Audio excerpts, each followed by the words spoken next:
Hell's Point, Part 12, The Northern Forest. Sully had heard about the forest around Shell Bay, had heard about all the crazy things people said went on there. Didn't believe them in the slightest.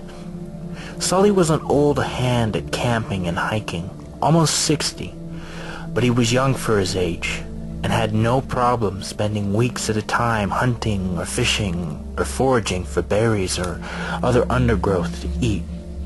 His family had called him insane for wanting to come out alone. Sully simply shrugged and went anyway. But now he was lost. Not too lost, just a bit. He had taken out a deer with a bow and dragged it back to his shelter. Skinning and cleaning it took a while, but he had nothing but time. He cut up the meat and smoked it over his huge fire. Even if there were wolves or bears around, the fire would probably scare them away. He had run out of canned food about a week ago, but he didn't mind.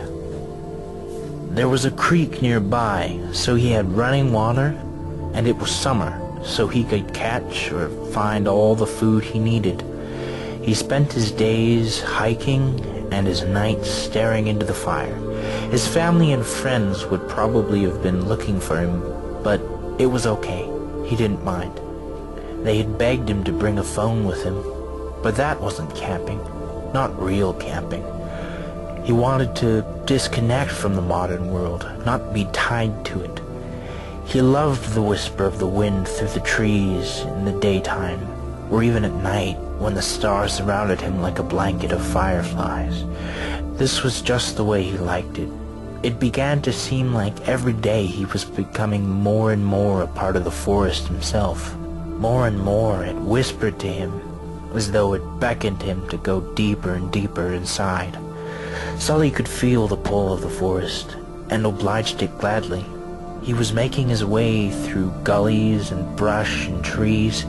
He could almost see the spirit of the forest, until finally, after what seemed like forever, he saw where the whispers had led him.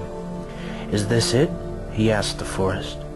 It was a cave, dark and damp and full of spiders. Sully hated spiders, but it was where the forest wanted him to go. In his mind he heard its voice. "Come and play with me, Sully. Let's play a game." Sully smiled. "What's the game?" "Hide and seek. But if you can't find me, you have to do me a favor." Sully laughed. "All right, you better hide good or I'll find you." He could hear laughter on the wind echoing his own.